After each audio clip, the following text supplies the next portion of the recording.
Hello friend, स्वागत है आप सबका आज के करंट अफेयर्स में। आज हम देखेंगे कि ऑस्ट्रेलिया जो कि एक प्लेग से सफर कर रहा है मॉस के द्वारा, और मॉस वहां पे इतनी ज्यादा 5 से 10 साल में क्यों बढ़ जाती है, हम इस रीजन को जानेंगे। और आखिरकार ये कोरोना वायरस के पैंडेमिक के टाइम में वहां पे इतना ज्यादा फैल क्यों रहा है, और इंडिया से इसका क्या रिलेशन है। और मेंस और प्रीलिम्स के प्रोस्पेक्टिव से मैं आपको कुछ क्वेश्चन देने वाला हूँ। आप उसके जवाब आगे आने वाले स्लाइड्स में कमेंट बॉक्स में जरूर लिखिएगा। आप देख सकते हैं कि इंटरनेशनल मीडिया ने इसे काफी कवर किया है, क्योंकि ये एक अपने अलग तरह का प्लेग फैल रहा है और ये बहुत ही ज्यादा अमाउंट में फैल चुका है। ऑस्ट्रेलिया की अगर आप 6 प्रोविंस की बात करो तो ये 2 प्रोविंस में बहुत ही ज्यादा फैल चुका है, जिनमें इन्होंने फूड स्टॉक्स वहां पे बेकार हो रहे हैं। और कई सारे वीडियोज ऐसे भी आए हैं जिनमें ये देखने के लिए मिल रहा है कि वहां पे खाद्य की चीजें ले लो, आप चाहे पानी ले लो, चाहे आप ट्यूबवेल्स ले लो, हर एक जगह वो फैले हुए हैं।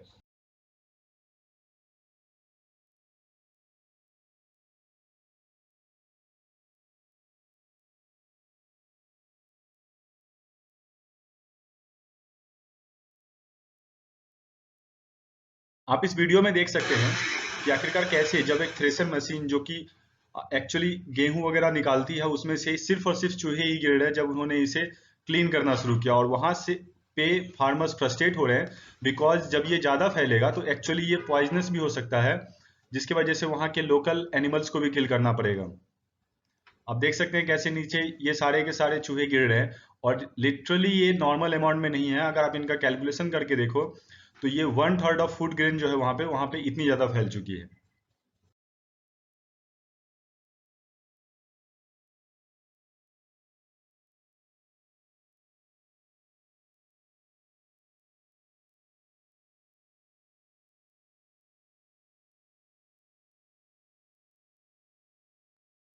अब प्लेग है क्या? प्लेग एक सीरियस बैक्टीरियल इन्फेक्शन है जो कि बहुत ही डेडली हो सकता है, और इसे हम मेनली ब्लैक प्लेग के नाम से जानते हैं।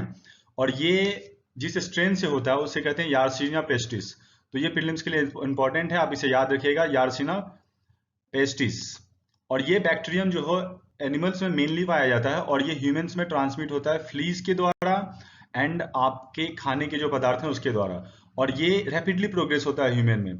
अब जब ये रैपिडली प्रोग्रेस होता है तो एक्चुअल में ये इसकी मल्टीप्लिकेशन जो है डिजीज बढ़ने की, वो बहुत ही ज्यादा तेजी होती है, जिसके कारण लोग बहुत ही जल्दी मर जाते हैं, और उससे लीथल डिजीजेस भी दूसरी जो होती है आपकी बॉडी में वो बढ़। सबसे पहले आप देखिए ऑस्ट्रेलिया का मैप यहाँ पे है, और जहाँ पे ये फैल रहा है मेनली वो ये एरिया है, क्योंकि इनका जो food production of mainly hub है वो इस एरिया में होता है, और इस एरिया में वो हर एक साल 5 से 10 साल बाद फैलते हैं। यहाँ पे आपको समझ में आएगा कि ऑस्ट्रेलियन मॉस प्लेग जो है वहाँ के डोमेस्टिक एनिमल्स और वहाँ के फूड स्टॉक के लिए कितने खतरनाक हो सकते हैं। मेनली ये जो स्टार्ट हुआ है न्यू साउथ वेल्स में, ये चीजें स्टार्ट होने के बाद गवर्नमेंट ने नेपलान माउस किलर जो होता है उसे अलाउ कर दिया रैट्स को मारने के लिए। आप जब ऐसे पॉइजन का यूज करते हो रैट्स के मारने के लिए, तो वो मरने के बाद एक्चुअली में पॉइजन उनके अंदर ही होती है। और जब वो उन रैट्स को बाहर फेंकते हैं तो वहां पे जो फंगस होते हैं या फिर जो छोटे छोटे जीव है जो उन्हें खाते हैं, जैसे आप बर्ड्स को भी ले लो, आप क्रॉल्स को ले लो, उन्हें खाने के बाद एक्चुअली में वो पॉइजन उनमें ट्रांसमिट होते हैं और वो मरते हैं। अगर वो नहीं मरते हैं तो एक्चुअली में वो रिस्क जो होती है डिजीज को बढ़ाने की, उसे बहुत ही ज्यादा ट्रिगर कर देते हैं, जिससे वो वाइड एरिया में फैल सकता है। आप समझिए, अगर एक क्रॉल एक जगह खा करके अगर दूसरी जगह जा रहा है तो वो एक्चुअली दूसरी जगह पे जाके भी वहां पे भी आसानी से इन्फेक्ट कर सकता है। और ये एंटी कोगुलेंट्स है जो कि एक्यूमुलेट होता है फूड चेन में। अब बर्ड्स के फूड चेन में अगर ये एंटी कोगुलेंट्स एक जगह इकट्ठा हो गया तो प्रे और अदर एनिमल्स जो उसे खा रहे हैं वो पोटेंशियली थ्रेट हो जाते हैं दूसरे एनिमल के लिए, और वो लीथल डोज होता है जो कि दूसरे जानवरों को भी वो सेकेंडरी पॉइजनिंग का काम करते हैं उन्हें मारने के लिए। ऑस्ट्रेलिया में एक्चुअली में मॉस प्लेग होता क्यों है और ये कब से फैल रहा है, ये हमें जानना बहुत जरूरी है। सबसे पहले, ये जो मॉस प्लेग है ये 10 से 5 साल में हर एक बार वहां पे ट्रिगर होता है because of the food stocks. और ऑस्ट्रेलिया की जो फूड स्टॉक्स है एक्चुअली एक फूड चेन में हर एक 5 साल के बाद थोड़ा बदलता है, जिसके कारण वहां की जो प्लेग है वो रेजिस्टेंट हो जाते हैं मॉस के अंदर, और वो किसी भी इन्वायरमेंट को सस्टेन कर पाते हैं। दिस इज द रीजन कि वहां पे आसानी से प्लेग फैल जाता है हर एक 5 से 10 साल में। और ये 1993 में उन्होंने ऑलरेडी फेस किया हुआ, जहां पे उन्होंने 96 मिलियन वर्थ ऑफ डैमेज हुआ था फूड क्रॉप्स का, और पिग पोल्ट्री जो थे फार्म्स वो डिस्ट्रॉय किए गए थे, हेंस पोल्ट्री फार्म डिस्ट्रॉय किए गए थे इसके कारण। ये आपको ये जरूर जानना चाहिए कि आखिरकार प्लेग कितना डिजास्ट्रस रहा है वर्ल्ड के लिए। आपको वर्ल्ड में ब्लैक डेथ का नाम हमने सुना होगा। ब्लैक डेथ मेनली मॉस प्लेग के कारण ही होता है और ये ग्लोबल एपिडेमिक का एक बहुत ही बड़ा कारण है। इसमें आप यूरोप और एशिया और मिड 1300 में अगर आप जाएंगे तो यूरोप में 1347 में सबसे पहले मॉस प्लेग के कारण 12 शिपों को डुबा दिया गया था और उसके बाद यूरोप में तभी ये नहीं रुका था और वहां पे जाने के बाद लाखों लोग उस टाइम पे मारे गए थे। इसका दूसरा नाम बुबोनिक प्लेग भी है। बुबोनिक प्लेग जो है ये भी यूरोप में स्टार्ट हुई थी 1920s में और ये पेंडेमिक मेनली चाइना से आई थी 1894 में। और आप ये जान ले कि जब भी मॉस प्लेग स्टार्ट होता है तो दो मेजर कंट्री है जो इन्हें शुरू करती हैं। एक चाइना हो गया, एक ऑस्ट्रेलिया हो गया इन रिसेंट टाइम्स। चाइना में ये 1894 में इसने लाखों लोगों को मारा था। उन्होंने उसके बाद जाकर के ये प्लेग वेस्टवर्ड मूव करना शुरू किया था और 1970s का तो हम सबको पता है कि फ्रांस में स्टार्ट होने के बाद ये वर्ल्ड में कैसे फैला था। अब मॉस प्लेग फैलता क्यों है? एक्चुअल में मॉस जो होती है ना वो क्रॉप ग्रेन में जब जाने लगती है और उनका जब मल्टीप्लिकेशन यानी कि जब उनकी प्रोडक्शन करने की क्षमता ज़्यादा हो जाती है तो वो एक उनकी तादाद बहुत ज़्यादा बढ़ने लगती है और तादाद बढ़ने के बाद वो लोग टेम्परेचर और वहाँ की जो लाइफस्टाइल होते हैं उनको बहुत ही ज़्यादा जल्दी अडॉप्ट कर लेते हैं। इसी कारण आपने देखा होगा कि मेडिकल फील्ड में ज़्यादातर मॉस को ही रिसर्च के लिए यूज किया जाता है।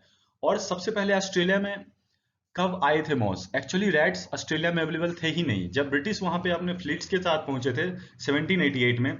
याद रखिएगा ये डेट बहुत इंपॉर्टेंट है क्योंकि 1788 ही था वो टाइम जब ऑस्ट्रेलिया में सबसे पहले ब्रिटिश पहुंचे और वहां पे जाके उन्होंने अपना रेसिडेंस डालना शुरू किया था। उसके बाद ही ब्रिटिश का एक एम्पायर जो था पूरा का पूरा ऑस्ट्रेलिया में खड़ा हुआ एंड दे गॉट स्ट्रेंथेन।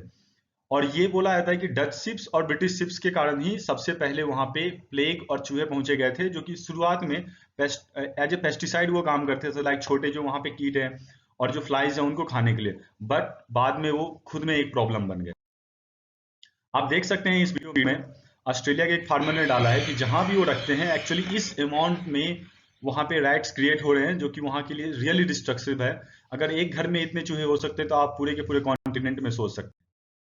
आप यहाँ पे देखिए ये जो दिखाया गया है इस वीडियो में जब वो फार्मर एक्चुअली अपना वो पानी का टैंक खोलता है तो एक्चुअली उसमें भी वहां पे भी पहले से रैट्स अवेलेबल हैं और वो किस सिचुएशन में है। तो आप इस इमेज से सोच सकते हैं कि ये किस तरह का डिजीज क्रिएट कर सकता है।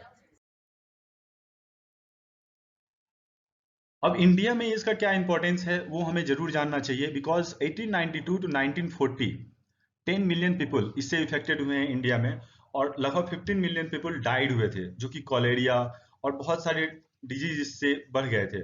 और इसमें जो रेसिडेंट्स थे हमारे इंडियन के वो मेनली अगर आप मुंबई और महाराष्ट्र की बात करो तो सबसे ज्यादा डेथ्स उस समय वहीं हुई थी।